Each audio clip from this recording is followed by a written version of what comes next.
guys, Tez back again, and welcome to episode number 13 of our Sunderland career mode. Hopefully not unlucky for us, but I'm not overly superstitious, so we should be okay. We start this one off with the decision made as to which striker we're going to get. There was kind of an overwhelming landslide as to who we should sign, and there wasn't a single vote for Wallison. So we do bring Marvin Emnes in for £1.2 million from Middlesbrough. So he's not actually had to travel that far, only just up the road, just up the motorway. So round the corner to us, and we start this episode with, unfortunately, another game against Wigan, as if we hadn't seen enough of them recently with us getting knocked out of the cup. But we're away from home, and it's raining, so hopefully we can maybe pick up a result here and get a little bit of payback for us getting knocked out of the cup. But a wonderful cross even from Kazuki Honda there to put the ball into David Vaughan's path. He rifles it straight against Ali Al-Habsi, and then Jermaine Jones with a great effort from distance. Again, he's well saved from Al-Habsi, who he's a top quality keeper actually. I think he is quite mistake prone though in real life, but I would say that if you could find maybe a bit more consistency in his appearances, then he definitely deserves a spot at a team bigger than Wigan. And Stephen Fletcher there, after a lovely through ball, I was kind of hoping he'd take that first time on his left foot, because obviously he's left footed, but he didn't. He took it early on his right. So we brought on Marvin Emnes here in the second half, and it was involved straight away. Danny Rose plays the ball into him here, good touch and a good turn to get away from the defender, plays it into David Vaughan, who first time swings his right foot at it, and it just goes past the far post, which is unfortunate, but nice to see Emnes linking up straight away and getting involved in it. And then David Vaughan here gets another chance, shrugs off the defender, and then puts that one right away into the top corner. And you can't argue with a finish like that. That is genuinely top draw. And that puts us 1-0 up in the 70th minute. It says shrugs off the defender, and then with his right foot ping, top corner. Ali Al-Habsi's good, but he's not good enough to save that. And that gives us a 1-0 win. So 3 points, payback of sorts towards that FA Cup knockout. But we get an offer here for Kieran Westwood. Now he's 28, so he is a lot older than Simon Mignolet, but I don't want to let him go on the cheap. Like Stoke have offered 2.8 and he's worth 3.3, so I put in a counter offer. I was going to put something just above what he's worth, but I thought if I'm going to let him go, then I want a decent chunk for him. So I put in a counter offer of £4.5 million, which they did in the end accept. No, they came back and offered me 3.9, which I did in the end accept, but contract talks broke down. So we go into this game against Arsenal. We're in 8th, 2 points behind Newcastle in 7th, so we're not far away from those Europa League spots. And we got payback against Wigan for our cup exit in the FA Cup. We beat Arsenal on the opening day of the season, if you remember as well. But they did knock us out in extra time in the not Carling Cup, it's the Capital One Cup now, isn't it? In the League Cup, so to speak. So we would pay back again, really, if we could get it against Arsenal here at home this time.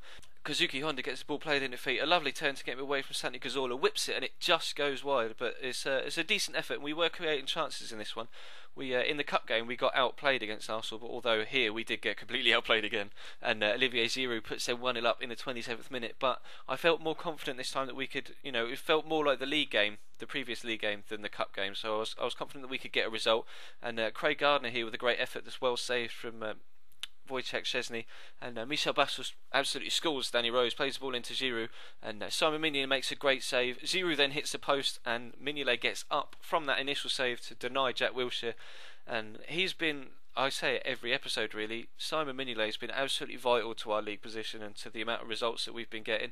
But Arsenal get a penalty here and a chance to go 2-0 up. John O'Shea just a little bit too late with that challenge on Bakary Sagna, and although we did manage to get the ball clear, ref gave the penalty, so Giroud stepped up.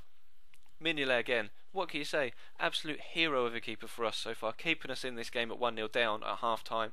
But like I say, confident that we could get something from this, and a point would help us close that gap to Newcastle, who had already lost 3-1 away at Spurs. So if we could get a point, we could close that gap. If we could get a win, we could go above them into 7th. So at half time, Paul and Sebastian Larsson for Alex Oxlade-Chamberlain, who he seems to struggle with his fitness. He gets fatigued very, very quickly, which is unfortunate because he's a fantastic player with a lot of pace. But I had to bring him off and bring on some fresh legs. And Larsson involved straight away, plays the ball into Kazuki Honda, lays it to Gardner, and another rifled effort. The goal from David Vaughan in the previous game was a great shot, and then again Craig Gardner with a rocket of a right foot across keeps into that bottom corner. That puts us 1-0 up in the 64th minute. not 1-0 up, what we're talking about. It brings us back to 1-1 in the 64th minute, and then Danny Rose here on loan from Tottenham against his main club's, or his parent club's rival club, manages to unfortunately just put that one just over. But Stephen Fletcher here linking up well with Hontu, then plays in Jermaine Jones, who with a good turn gets away from Kieran Gibbs and rifles that one into the top corner in the 83rd minute, and that puts us 2-1 up at home, and we are on course for 3 points and that 7th place position in the league table. And we get fortunate here. The ref plays advantage and blows his whistle as the cross comes in, and Podolski actually heads that into the back of the net, which would have equalised, but Michel Bastos lines up the free kick here, and fortunately, as it eventually plays out, Podolski gets a chance and with his right foot puts it over the bar, so we do get away with that. And then in the 90th minute, a ball is being pinged about from a free kick. Wilshere into Michel Bastos with a good chance, and Mignolet just gets there ahead of the defender, and that was the final chance of the game. So we do take a 2-1 win from Arsenal, and that's 6 points from the 2 games so far in this episode. And because Newcastle lost, that's us up into 7th, and incidentally, only a further 2 points behind.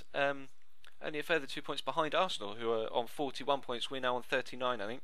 So very, very pleased with that, and we are making some great progress in the league, despite not having a very big squad or a squad with too many, standout characters in it. There you go. Accepted that Kieran Westwood offer, and then talks broke down, so they obviously couldn't decide on a suitable contract. But that is going to be the end of this episode here, guys. We're coming up towards the end of the transfer window now. We've got Swansea coming up, but be sure to leave the video a like if you liked. Leave me a comment down below, let me know what you think of this series so far, and I hope to see you in the next few days with an Ultimate Team video. So I will see you guys soon.